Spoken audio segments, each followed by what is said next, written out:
देखिए ये दूसरी प्रकार की अभिक्रियाएं हैं जिनमें कार्बन ऑक्सीजन बंध का विदलन होता है, यानी CO बंध, जो हमारा CO बंध है अल्कोहल में उसका विदलन होता है, उसके बारे में हम आज अध्ययन करेंगे। तो देखिए बच्चों, पहली अभिक्रिया क्या है, हाइड्रोजन हैलाइडों के साथ में। तो देखिए अल्कोहल हाइड्रोजन हैलाइडों के साथ अभिक्रिया करके एल्किल हैलाइड बनाते हैं। और देखिए बच्चों, ये अभिक्रिया आप लोगों ने यूनिट नंबर 10 में भी पढ़ी है, जहां हम लोगों ने एल्किल हैलाइड के निर्माण में इस अभिक्रिया को पढ़ा था। तो देखिए ध्यान दीजिएगा, जब कोई भी अल्कोहल हाइड्रोजन हैलाइड के साथ में अभिक्रिया करते हैं तो देखिए बच्चों, इस तरीके से ये जल का अणु बाहर निकल जाता है। देखिए जल का अणु बाहर निकल जाता है और R और X जुड़ के एल्किल हैलाइड का क्या करते हैं, निर्माण करते हैं। ठीक है, तो आपको समझ में आई ये अभिक्रिया। आगे देखिए, अब देखिए ल्यूकास परीक्षण। देखिए बच्चों, समझने की कोशिश करना कि भाई तीनों प्रकार के अल्कोहलों, देखिए तीनों प्रकार के अल्कोहलों जैसे प्राथमिक है, द्वितीयक है और तृतीयक है, इनकी HCl के प्रति अभिक्रियाशीलता के आधार पर इनमें विभेद किया जाता है। देखिए बच्चों ध्यान देना, जो हमारे तीनों प्रकार के अल्कोहल है, प्राथमिक अल्कोहल, द्वितीयक अल्कोहल और तृतीयक अल्कोहल, इन तीनों को HCl के प्रति अभिक्रियाशीलता के आधार पर हम क्या कर सकते हैं, इनमें विभेद कर सकते हैं, और इसे ही कहा जाता है ल्यूकास परीक्षण। तो देखिए आगे, क्योंकि अल्कोहल ल्यूकास अभिकर्मक में विलय होते हैं। देखिए ध्यान देने वाली बात है कि जो अल्कोहल होते हैं वो ल्यूकास अभिकर्मक में विलय होते हैं, जबकि इनके हैलाइड अमिश्रणीय होते हैं। तो देखिए यहाँ पे ध्यान देने वाली बात है कि जो अल्कोहल होते हैं वो तो ल्यूकास अभिकर्मक में क्या होते हैं, विलय होते हैं, जबकि इनके जो हैलाइड बनते हैं वो अमिश्रणीय होते हैं तथा विलयन में धुंधलापन उत्पन्न कर देते हैं। और देखिए विलयन में क्या आ जाता है, धुंधलापन आ जाता है। तो देखिए इस तरीके से इस ल्यूकास परीक्षण के द्वारा हम लोग प्राथमिक, द्वितीयक और तृतीयक अल्कोहल में क्या कर सकते हैं, विभेद। देखिए आगे देखिए ल्यूकास अभिकर्मक सांद्र HCl एवं निर्जल ZnCl2 का मिश्रण होता है। तो देखिए बच्चों, हमें ये पता होना जरूरी है कि जो हमारा ल्यूकास अभिकर्मक है वो होता क्या है। तो देखिए ल्यूकास अभिकर्मक सांद्र HCl और निर्जल ZnCl2 का मिश्रण होता है। अब देखिए किस तरीके से तीनों प्रकार के अल्कोहल इसके साथ अभिक्रिया करते हैं। तो देखिए ध्यान देना, 3 डिग्री अल्कोहल में धुंधलापन तुरंत आ जाता है। तो देखिए बच्चों, जब 3 डिग्री अल्कोहल में ये ल्यूकास अभिकर्मक डाला जाता है या 3 डिग्री अल्कोहल की अभिक्रिया ल्यूकास अभिकर्मक के साथ करवाई जाती है तो धुंधलापन तुरंत आ जाता है। ठीक है, आगे देखिए, 2 डिग्री अल्कोहल में धुंधलापन आने में लगभग 5 मिनट लगते हैं। और देखिए जो 2 डिग्री अल्कोहल है उनमें धुंधलापन आने में थोड़ा क्या लगता है, समय लगता है, लगभग 5 मिनट लगते हैं। और जो प्राथमिक अल्कोहल है वो सामान्य ताप पर धुंधलापन उत्पन्न नहीं करते हैं। और देखिए जो प्राथमिक अल्कोहल है वो सामान्य ताप पर धुंधलापन उत्पन्न नहीं करते हैं। और देखिए इसी प्रकार हम 3 डिग्री अल्कोहल, 2 डिग्री अल्कोहल और 1 डिग्री अल्कोहल यानी प्राथमिक अल्कोहल में क्या कर सकते हैं, विभेद कर सकते हैं। यानी कहने का मतलब है कि 1 डिग्री अल्कोहल, 2 डिग्री अल्कोहल और 3 डिग्री अल्कोहल में अगर हम लोग ल्यूकास अभिकर्मक मिलाते हैं तो जो 1 डिग्री अल्कोहल है उसमें आसानी से धुंधलापन नहीं आता है। या कहने का मतलब है कि सामान्य ताप पर धुंधलापन उत्पन्न नहीं होता है, जबकि 2 डिग्री अल्कोहल में धुंधलापन 5 मिनट में आता है और 3 डिग्री अल्कोहल की बात करें तो उसमें तुरंत ही धुंधलापन आ जाता है। तो इस तरीके से हम क्या कर सकते हैं, तीनों प्रकार के अल्कोहलों में विभेद कर सकते हैं। ठीक है, चले आगे देखिए दूसरी अभिक्रिया क्या है, फास्फोरस ट्राईहैलाइडों के साथ अभिक्रिया। देखिए बच्चों ध्यान देने वाली बात है, यह अभिक्रिया भी हम लोग यूनिट नंबर 10 में पढ़ चुके हैं और एक बार आप यहाँ भी समझ लीजिए। देखिए अल्कोहल फास्फोरस ट्राईहैलाइडों के साथ क्रिया करके एल्किल हैलाइड बनाती है। तो देखिए बच्चों ध्यान दीजिए, ये अल्कोहल है और अल्कोहल की अभिक्रिया करवा रहे हैं हम लोग PCl3 के साथ में। किसके साथ करवा रहे हैं, PCl3 के साथ में। और देखिए हमारे पास क्या हुआ, हमारे पास 3 अणु एल्किल हैलाइड के मिल गए और ये H3PO3। देखिए इसे ऐसे भी बोल सकते हैं POH और इसका होल ट्राइस, यानी इसे बोलते हैं H3PO3। H3PO3 का क्या होता है, निर्माण होता है। ठीक है, तो आई अभिक्रिया समझ में फास्फोरस ट्राईहैलाइडों के साथ में। चलिए आगे चलते हैं। अब देखिए अगली अभिक्रिया है बच्चों, देखिए निर्जलीकरण। अगली कौन सी अभिक्रिया है? निर्जलीकरण। तो देखिए अल्कोहल को सांद्र H2SO4 या H3PO4 जैसे प्रोटिक अम्लों अथवा निर्जलित जिंक क्लोराइड, एल्यूमिना जैसे उत्प्रेरकों की उपस्थिति में गर्म करने पर निर्जलीकरण हो जाता है तथा एल्कीन बनती है। तो देखिए बच्चों, यहाँ समझने वाली बात है कि अल्कोहल को सांद्र H2SO4 या H3PO4 जैसे प्रोटिक अम्ल अथवा निर्जलित जिंक क्लोराइड और एल्यूमिना जैसे उत्प्रेरकों की उपस्थिति में अगर गर्म किया जाता है तो निर्जलीकरण हो जाता है। देखिए बच्चों, निर्जलीकरण का मतलब है जल के अणु का बाहर निकलना, और निर्जलीकरण के द्वारा क्या बनता है? एल्कीन बनता है। तो देखिए समझने की कोशिश करिए, ये क्या है? अल्कोहल है। अल्कोहल को अम्ल की उपस्थिति में गर्म किया तो देखिए जल का अणु बाहर निकल जाएगा और ये देखिए क्या बन जाएगा? एल्कीन का क्या हो जाएगा? निर्माण। ठीक है, चलिए आगे देखिए।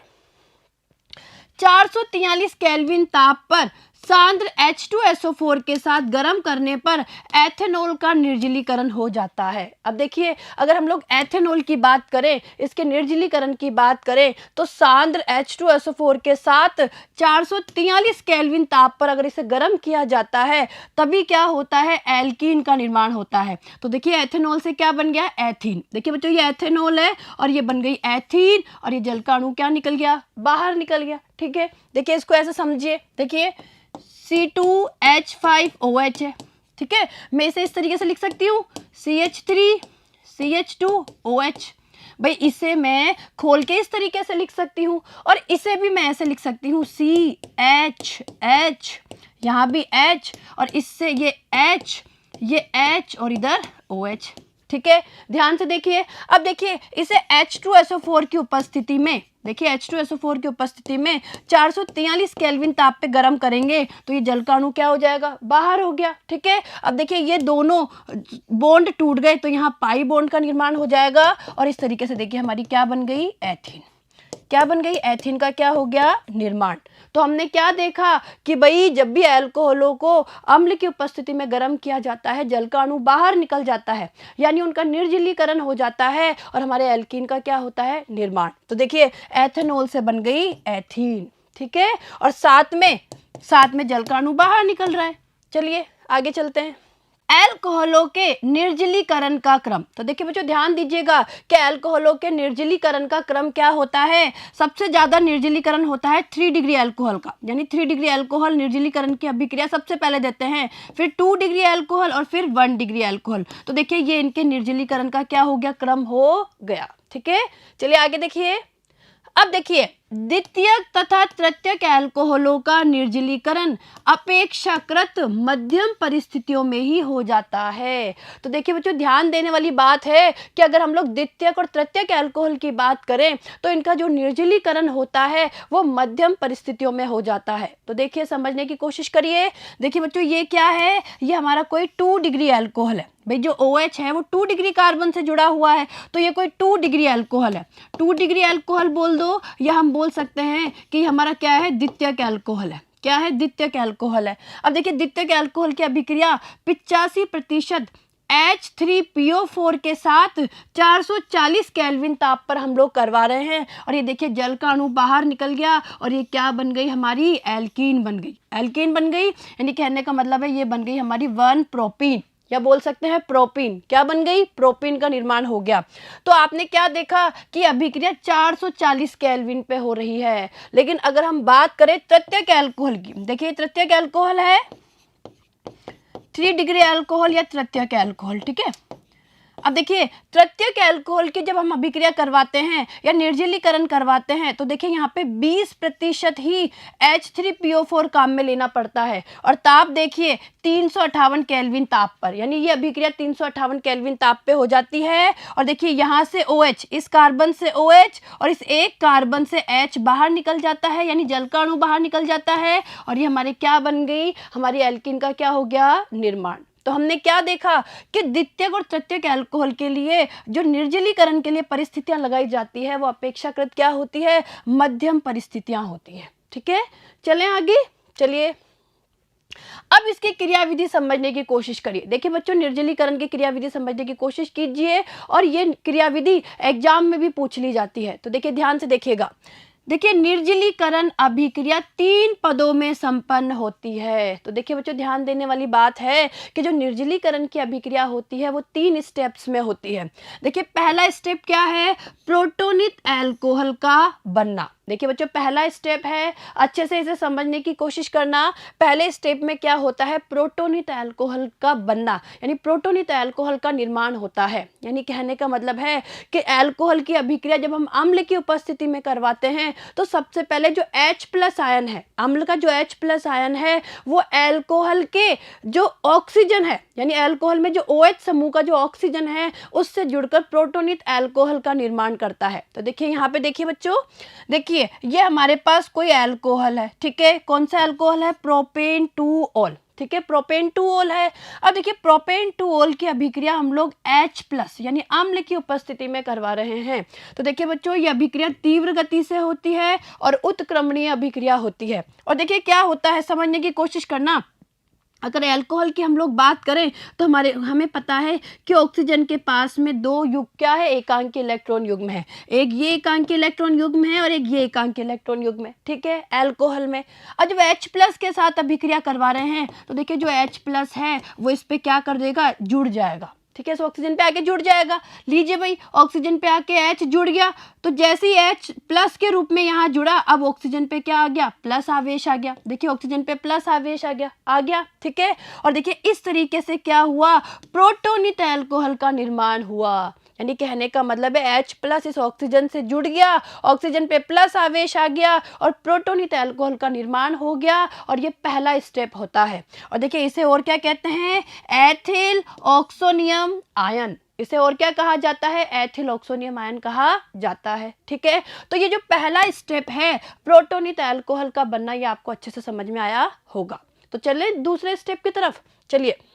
अब देखिए दूसरा स्टेप, देखिए कार्बोकैटायन का बनना। तो देखिए बच्चों, दूसरा स्टेप क्या होता है? कार्बोकैटायन का बनना, कि किस तरीके से कार्बोकैटायन बनता है। तो देखिए बच्चों, ध्यान देने वाली बात है कि भाई यहाँ पे प्रोटोनित अल्कोहल का निर्माण हो गया भाई, पहले स्टेप में प्रोटोनित अल्कोहल का निर्माण हो गया। अब इस प्रोटोनित अल्कोहल से कार्बोकैटायन का निर्माण होगा। तो देखिए बच्चों कैसे होगा? जो प्रोटोनित अल्कोहल होता है, इस प्रोटोनित अल्कोहल में से क्या होता है? ये जो जल का अणु है, देखिए ये जो जल का अणु है, ये जल का अणु बाहर निकल जाता है और इस बंध के इलेक्ट्रॉनों को लेके जाता है, ठीक है। यानी ये जल का अणु बाहर निकल जाएगा और जल का अणु जैसे ही बाहर निकलेगा इस कार्बन पे आ जाएगा प्लस आवेश। देखिए आप समझने की कोशिश कीजिए, ये हमारा प्रोटोनित अल्कोहल है। प्रोटोनित अल्कोहल में से ये जल का अणु बाहर निकल गया, तो जल का अणु जैसे ही बाहर निकलेगा कार्बन पे प्लस आवेश आ गया और ये बन गया कार्बोकैटायन। क्या बन गया? कार्बोकैटायन। तो देखिए ये हमारा दूसरा स्टेप होता है कार्बोकैटायन का बनना। तो देखिए ध्यान दीजिएगा, यह सबसे धीमा पद होता है। देखिए बच्चों, ये जो स्टेप होती है बहुत स्लो स्पीड से होती है, धीमा पद होता है, अतः ये अभिक्रिया का वेग निर्धारक पद है। तो देखिए बच्चों, ये कैसा पद हुआ? अभिक्रिया का वेग निर्धारक पद, ठीक है। चलिए आगे देखते हैं। अब देखिए तीसरे स्टेप में होगा विप्रोटोनीकरण। तो देखिए अब जो कार्बोकैटायन बना है उस कार्बोकैटायन का विप्रोटोनीकरण होगा और विप्रोटोनीकरण के द्वारा एल्कीन का निर्माण होता है। तो देखिए बच्चों समझने की कोशिश करना, ये कार्बोकैटायन है, ठीक है। अब क्या होगा? इस कार्बोकैटायन में जो पास वाला कार्बन है, इस पास वाले कार्बन से एक H+ के रूप में निकल जाएगा, ठीक है। यानी H+ निकल जाएगा प्रोटॉन के रूप में और देखिए क्या होगा? यहाँ पे एल्कीन का क्या हो गया? निर्माण। यानी क्या बन गई? प्रोपीन बन गई। तो कार्बोकैटायन से किसका निर्माण हो गया? प्रोपीन का निर्माण हो गया, ठीक है। तो ये होता है हमारा तीसरा स्टेप, जिसे कहते हैं विप्रोटोनीकरण, यानी प्रोटॉन का बाहर निकल जाना, H+ का बाहर निकल जाना। तो देखिए ध्यान देना, प्रथम पद में प्रयुक्त अम्ल तृतीय पद में मुक्त हो जाता है। तो देखिए बच्चों क्या होता है? इस थर्ड स्टेप में जो H+ है, ठीक है, जो H+ आयन है वो मुक्त हो जाता है। यानी कहने का मतलब है कि प्रथम पद में जो प्रयुक्त हुआ था अम्ल वो तृतीय पद में क्या हो गया? मुक्त हो गया। ठीक है। तो देखिए बच्चों, इस तरीके से आपको निर्जलीकरण की क्रियाविधि समझ में आई होगी कि जो निर्जलीकरण होता है अल्कोहल का, उसमें 3 स्टेप होते हैं। पहले स्टेप में प्रोटोनीकृत अल्कोहल का निर्माण होता है, दूसरे स्टेप में प्रोटोनीकृत अल्कोहल से कार्बोकैटायन का निर्माण होता है, और तीसरे पद में कार्बोकैटायन का विप्रोटोनीकरण होता है जिससे प्रोपीन बनती है। ठीक है, चलें आगे। चलिए अब देखिए नेक्स्ट अभिक्रिया क्या है, ऑक्सीकरण। देखिए बच्चों, समझने की कोशिश करना।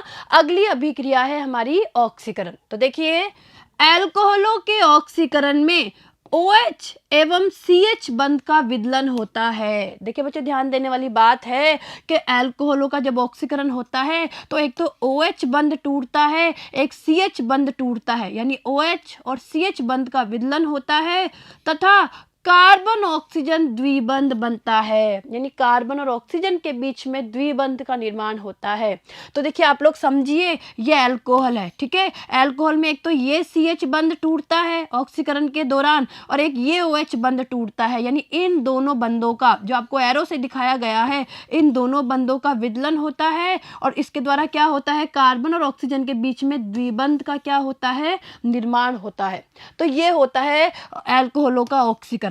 और देखिए बच्चों, यहाँ समझने की कोशिश करना, इसे हम विहाइड्रोजनन भी कह सकते हैं, क्योंकि यहाँ पे क्या हो रहा है, अल्कोहल में से H2 बाहर निकल रहा है, यानी डाइहाइड्रोजन बाहर निकल रही है, इसलिए इसे हम विहाइड्रोजनन या विहाइड्रोजनीकरण भी कह सकते हैं। ठीक है, चलिए आगे देखिए।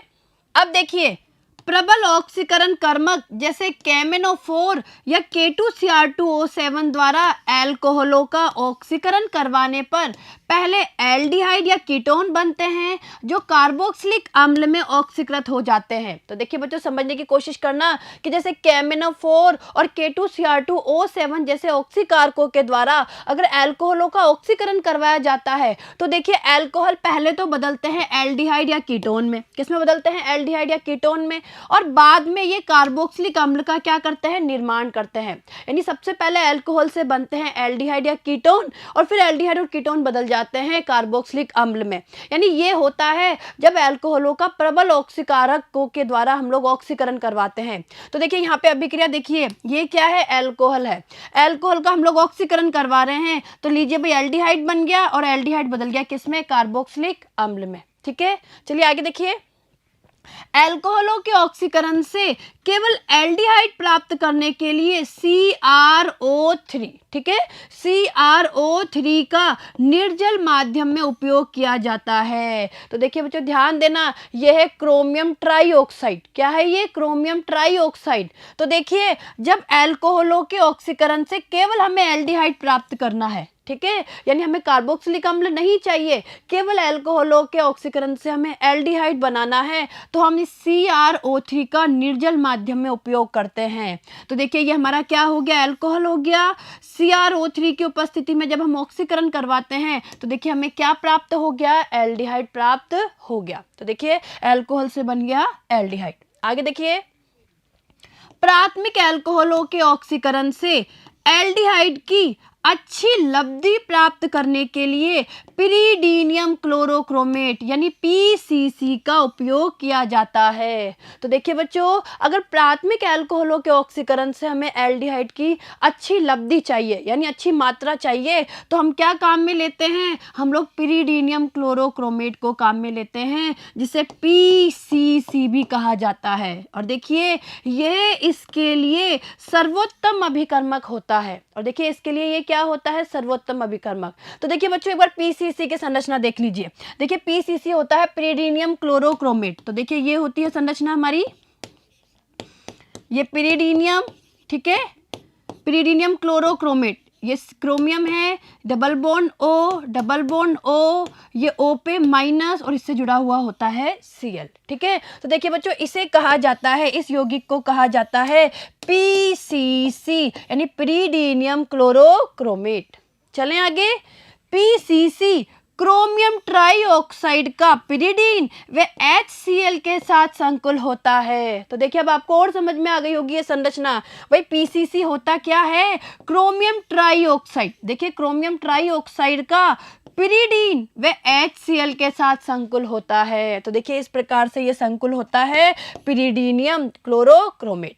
आगे देखिए अभिक्रिया, देखिए बच्चों ध्यान दीजिएगा, ये क्या है हमारा एल्कोहल है, ठीक है, एल्कोहल है। और देखिए कैसा एल्कोहल है, ये हमारा असंतृप्त एल्कोहल है, ठीक है, यानी बीच में डबल बॉन्ड आ रहा है ना, इसमें असंतृप्त एल्कोहल है। अब इस असंतृप्त एल्कोहल की अभिक्रिया अगर हम पीसीसी से करवाएंगे तो देखिए बच्चों double bond as it is रहेगा, डबल बॉन्ड में कोई परिवर्तन नहीं आएगा, केवल जो एल्कोहल है, जो OH समूह है, एल्कोहल है, उसका ऑक्सीकरण हो जाएगा और देखिए ये क्या बन गया, एल्डिहाइड बन गया। तो इस तरीके से देखिए एल्कोहल से एल्डिहाइड का निर्माण हो गया और हमने काम में लिया है पीसीसी यानी पिरिडीनियम क्लोरोक्रोमेट, ठीक है। और पीसीसी समझ में आ ही गया भाई, पीसीसी होता है क्रोमियम ट्राईऑक्साइड का पिरिडीन व HCl के साथ संकुल, और ये देखिए ये इसकी होती है संरचना, ठीक है। चलें आगे, चलिए अब देखिए द्वितीयक एल्कोहल क्रोमिक एनहाइड्राइड यानी CrO3 द्वारा कीटोन में ऑक्सीकृत हो जाता है। तो देखिए बच्चों ध्यान देने वाली बात है कि जो द्वितीयक एल्कोहल है वो क्रोमिक एनहाइड्राइड, देखिए बच्चों जो निर्जल CrO3 होता है उसे क्रोमिक एनहाइड्राइड भी कहा जाता है। तो देखिए इसके द्वारा द्वितीयक एल्कोहल कीटोन में ऑक्सीकृत हो जाते हैं और देखिए ये क्या है, हमारा द्वितीयक एल्कोहल है। ये द्वितीयक एल्कोहल है ना, सेकेंडरी कार्बन है ये, इस सेकेंडरी कार्बन से यानी द्वितीयक कार्बन से OH जुड़ा हुआ है तो द्वितीयक एल्कोहल हो गया। अब द्वितीयक एल्कोहल की अभिक्रिया CrO3 यानी क्रोमिक एनहाइड्राइड के साथ करवा रहे हैं, ये क्या बन गया, हमारा कीटोन बन गया, ठीक है। चलिए आगे देखिए तृतीयक एल्कोहल ऑक्सीकरण अभिक्रिया नहीं करते। देखिए बच्चों यहाँ पे एक ध्यान देने वाली बात है कि जो तृतीयक एल्कोहल होते हैं वो ऑक्सीकरण अभिक्रिया नहीं करते हैं।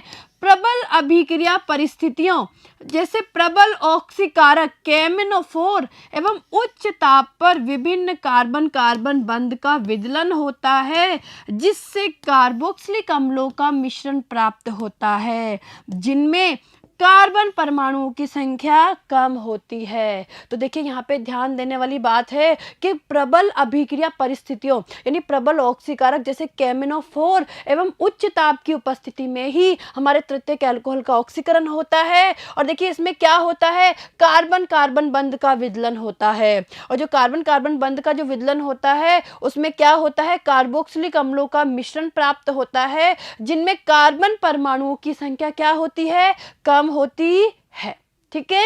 आगे देखिए अब देखिए विहाइड्रोजनीकरण, देखिए बच्चों समझने की कोशिश करना, विहाइड्रोजनीकरण देखिए जब प्राथमिक एवं द्वितीयक एल्कोहलों के वाष्प को 573 केल्विन ताप पर तप्त कॉपर के ऊपर से प्रवाहित किया जाता है तो विहाइड्रोजनन होता है। तो देखिए बच्चों क्या होता है कि जब प्राथमिक और द्वितीयक एल्कोहल की भाप को 573 केल्विन ताप पर तप्त कॉपर के ऊपर से हम लोग प्रवाहित करते हैं तो विहाइड्रोजनन होता है तथा एल्डिहाइड एवं कीटोन बनते हैं।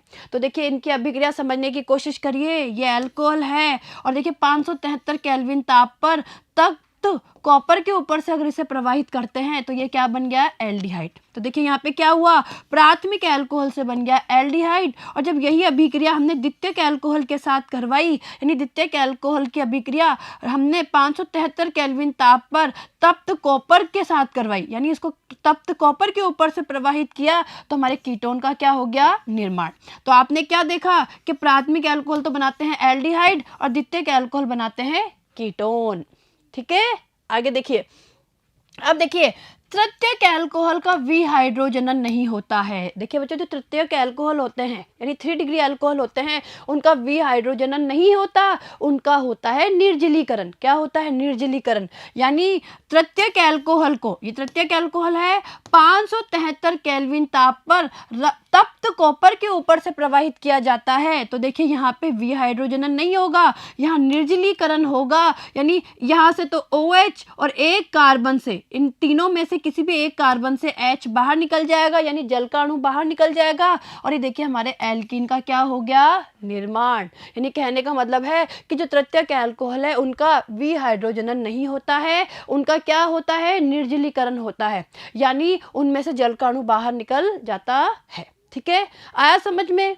तो देखिए बच्चों आज हम लोगों ने अल्कोहल की CO बंध विदलन की अभिक्रियाओं के बारे में अध्ययन किया और ये अभिक्रियाएं आपको बहुत अच्छे से समझ में आई होगी। तो देखिए बच्चों इन अभिक्रियाओं को पढ़िए, याद करिए और अभिक्रिया बना बना के इनको समझने की प्रैक्टिस करिए, ठीक है।